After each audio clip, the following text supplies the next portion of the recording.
Hey, it's me, MLB. Here is Really Fake, chapter 42, and this one is titled Flirting in the Hospital. Kuroo slowly inched his fingers further up. If you don't tell me to stop, I just may end up going all the way. He teased in a cocky, low voice. Sir, this is a public bus, you hissed, grabbing his wrist to stop him. Oh, we'll just have to continue this later on then. He leered as he pulled his hand back and patted your thigh, then looked away. Without warning, you reached between his legs and grabbed a handful, making him screech and jump wildly. Payback, you sneered. Oh. His lips pulled into a devious smirk. Well, two can play at that game. Nope, nope, nope, you chanted softly, trying not to laugh too loudly as you successfully blocked every single one of his attempts to grab you between your thighs. Man, I'm amazing at this blocking stuff. Y'all hiring? You teased casually, still thwarting his valiant efforts. You'd make an amazing middle blocker, except your height challenged. Bro, I'm not even that small, you snapped, playfully offended by his comment. Oh no, but you always bite back. It's so much fun. He replied, reaching around you and pulling you into his side so he could kiss the top of your head. Help, I'm being suffocated by one of those flailing things outside car dealerships, you mumbled into his arm. Kuroo let out his unhinged, beautifully disastrous laugh. Nervously, you entered the hospital with Kuroo beside you and headed for the elevators to see Pa. Your mind was elsewhere as you walked, thinking about your Pa and if he'd woken up, and Kuroo could see you were getting more and more agitated as you got to the elevator. Once inside the small lift, you picked the level number and let out a sigh. No sooner had the sigh escaped your lips, you were cabadoned against the wall and a hot, soft mouth connected with yours. Just thinking you could do with a distraction, Kuroo commented after giving you a nice long kiss.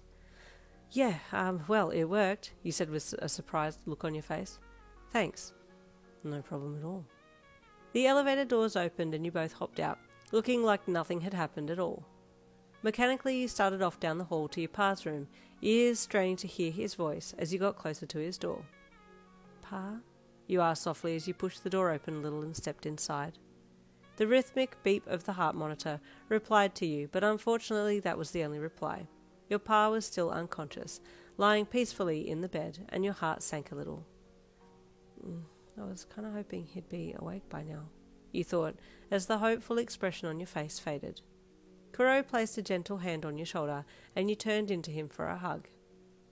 Is he really going to be okay? You whispered to Kuroo's shirt. I just want my Pa back. He's resting. Kuroo replied.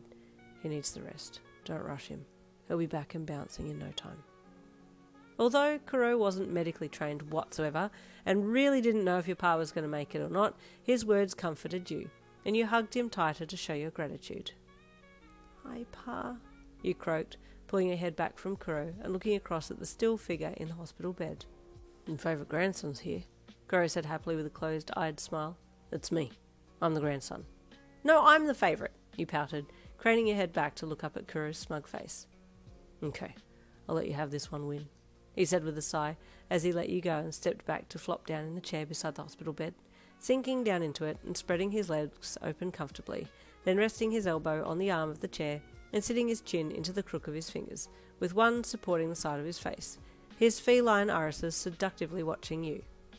Screw you, Tit, you're too hot, you groaned internally, clearing your throat and walking around to the other side of the bed so that Kuroo couldn't seduce you.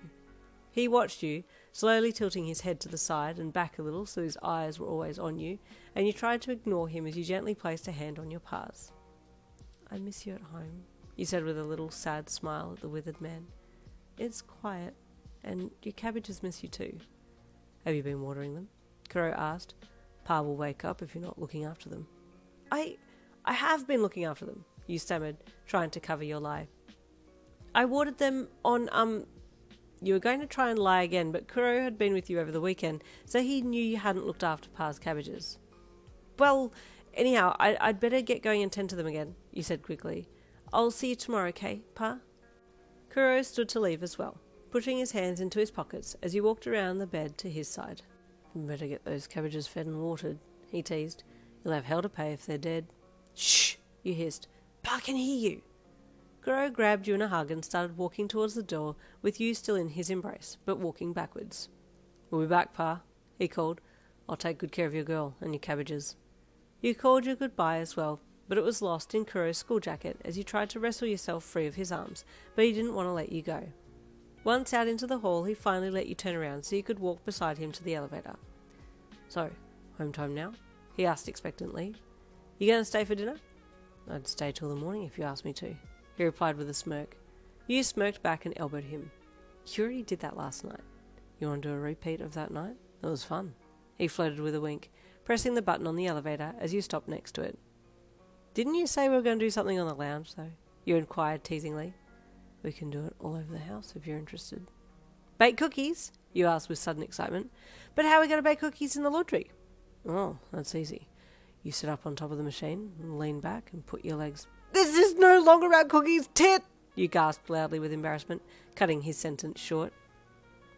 Kuroo is going to be the death of all of us. Stay tuned for the next chapter, chapter 43, coming tomorrow. See you then.